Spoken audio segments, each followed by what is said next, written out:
একজন ইউএনও হয়ে একজন উপজেলা সম্পর্কে ভম্বল বলা কতটা আসলে রুচিপূর্ণ, কতটা শিষ্টাচারপূর্ণ, এটা আমার এই জাতির বিবেকের কাছে প্রশ্ন।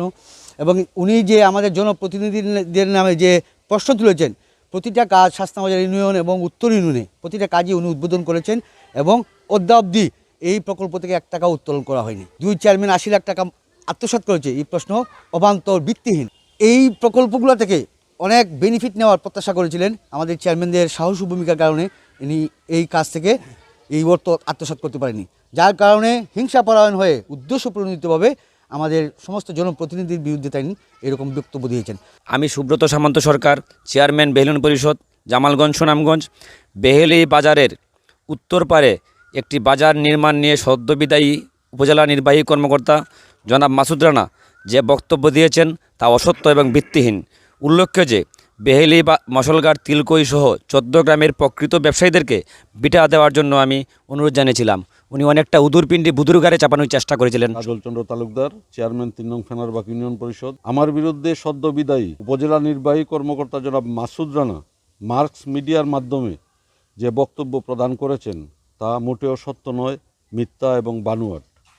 উনি বলেছেন আমি মৌলভীবাজার জেলায় একটি চা বাগানে চাকরি করি এবং স্টেশনে থাকি না, যা মোটেও সত্য নয়।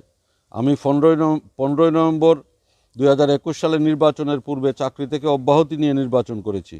উনি বলেছেন আমি শেখ হাসিনা পল্লীর 63 জন ভূমিহীনদের ভূমিহীন সনদ দেই নাই এবং আমি নিয়মিত অফিস করি নাই। উনি আবার 2/4/2024 ইংরেজিতে জেলা প্রশাসক মহোদয় বরাবর একটি প্রত্যয়ন দিয়েছেন আমি 63টি গৃহহীন ভূমিহীন পরিবারকে ভূমিহীন সনদ দিয়েছি এবং নিয়মিত অফিস করি। রাষ্ট্রের গুরুত্বপূর্ণ স্থানে থেকে উনি যেভাবে এক এক কথা এক একবার বলেছেন, আসলে তা উদ্দেশ্য প্রণোদিত। আমি এর তীব্র নিন্দা এবং প্রতিবাদ জানাই। সকল জনপ্রতিনিধিদের বিরুদ্ধে ওনার মনগড়া এবং উদ্দেশ্য প্রণোদিত এবং মিথ্যা বানোয়াট বক্তব্য দিয়ে আমাদের এই জনপ্রতিনিধিদের ভাবমূর্তি ক্ষুণ্ণ করেছেন। আমি মোহাম্মদ মাসুক মিয়া, চেয়ারম্যান 4 নং শাসনাবাজার ইউনিয়ন পরিষদ। আমি নির্বাচিত হওয়ার পর থেকে সরকারের অর্পিত দায়িত্ব নিষ্ঠা এবং সততার মধ্যে দিয়ে পালন করে যাচ্ছি।